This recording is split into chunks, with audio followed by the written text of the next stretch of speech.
Hello everyone, मैं हूँ रीटा उपाध्याय। जैसा कि आप सभी को पता है कि ओबीसी रिजर्वेशन पे 22 अगस्त से सुनवाई जारी थी और इसकी नई डेट के रूप में हमें 29 अगस्त मिली थी। यानी कि कल क्या हुआ था इस सुनवाई में, कोर्ट ने क्या डिसीजन लिया, जानेंगे आज के इस वीडियो में। और साथ ही साथ हम ये भी जानेंगे कि 22 अगस्त से लेकर 26 अगस्त तक इस सुनवाई में क्या क्या हुआ और ओबीसी रिजर्वेशन के पक्ष में क्या तर्क रखे गए और ओबीसी रिजर्वेशन के विपक्ष में क्या तर्क रखे गए, जानेंगे आज के इस वीडियो में। पर इसके लिए आपको वीडियो अंत तक देखना पड़ेगा और साथ ही साथ चैनल पर नए हो तो चैनल सब्सक्राइब कर लीजिएगा ताकि इस तरह की नोटिफिकेशन और एमपीपीएससी से रिलेटेड नोटिफिकेशन आपको टाइम पर मिल सके। देखिए, मध्य प्रदेश में ओबीसी आरक्षण 27% किए जाने के संबंध में 64 याचिकाएं लगभग हाईकोर्ट में दायर की गई थी, जिसमें 22 अगस्त को जो इस संबंध में सुनवाई हुई उसकी सुनवाई जस्टिस शील नागू तथा जस्टिस वीरेंद्र सिंह के द्वारा की गई थी। और इस सुनवाई में कोर्ट ने कहा है कि जनसंख्या के आधार पर हम आरक्षण नहीं दे सकते हैं किसी भी वर्ग को, क्योंकि आरक्षण यदि दिया जाता है जनसंख्या के आधार पर तो वो विशेष परिस्थितियों में ही दिया जा सकता है।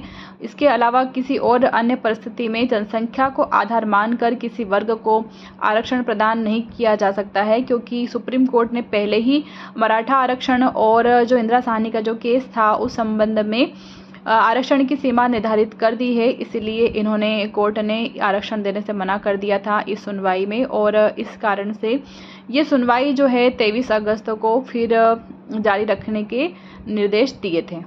उसके बाद अगली सुनवाई 25 अगस्त की हम सुनते हैं कि उसमें क्या हुआ था। तो उसमें सामान्य प्रशासन विभाग ने जो पीएससी के माध्यम से होने वाली मेडिकल अधिकारियों की नियुक्ति, पीजी नीट 2019-20 और शिक्षक भर्ती को छोड़कर अन्य विभागों में हुई भर्ती के लिए ओबीसी आरक्षण 27% किए जाने के आदेश जारी कर दिए थे।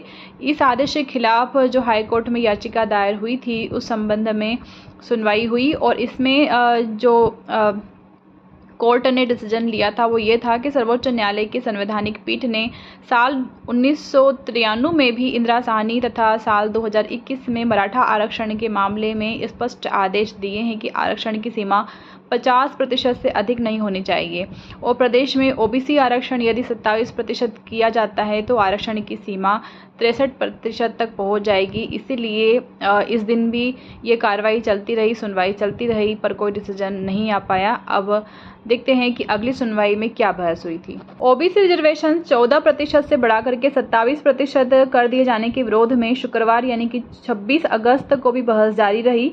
इस दौरान अधिवक्ता ब्रह्मेंद्र पाठक ने शिक्षक भर्ती परीक्षा 2018 व एडीपीओ परीक्षा के संबंध में दलीलें पेश की। उन्होंने बताया कि सरकार ने 30 जुलाई 2018 को शिक्षक भर्ती परीक्षा के लिए नियम बनाए और उसमें ओबीसी को 14% आरक्षण दिया गया।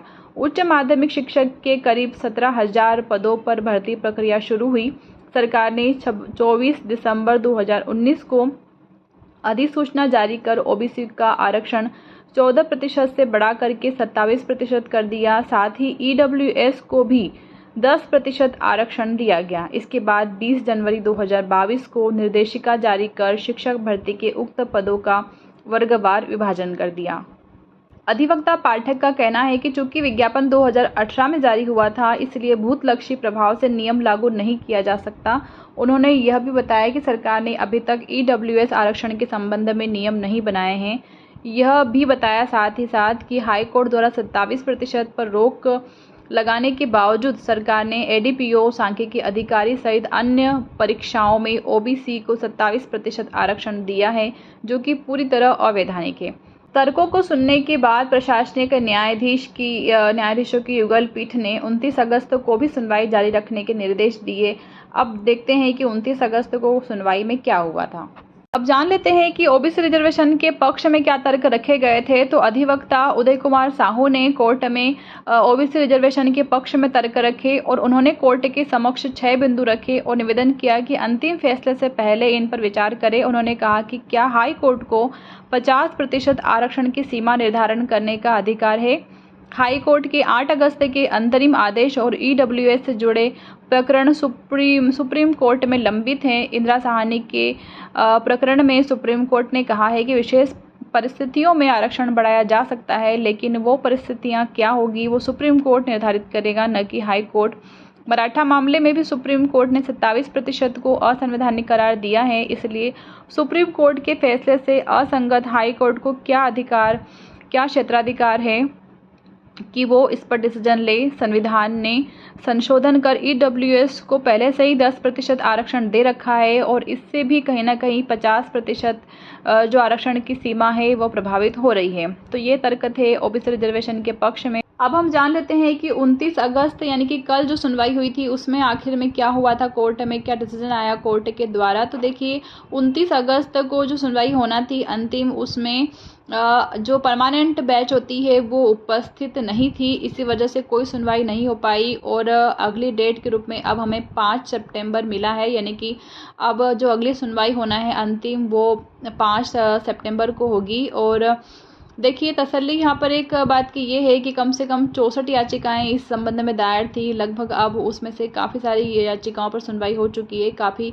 कम याचिकाएं बची है जिन पर सुनवाई होना बाकी है। और डेट भी देखें तो आप इस लगभग अगस्त के महीने कम से कम 7 से 8 बार सुनवाई हो चुकी है और अब अगली डेट हमें काफ़ी कम थोड़े ही दिन बाकी हैं 5 सितंबर में भी, यानी कि जल्द से जल्द अगली सुनवाई भी होने वाली है। तो देखते हैं अब क्या होता है, क्योंकि 29 अगस्त को तो वही हुआ है, तारीख पे तारीख और कोई डिसीजन नहीं निकल पाया कोर्ट के द्वारा और स्टूडेंट्स की समस्या का कोई समाधान 29 अगस्त को भी नहीं निकला। अब देखते हैं कि 5 सितंबर को कोर्ट क्या डिसीजन लेती है, क्या निर्णय सुनाती है ओबीसी रिजर्वेशन पर।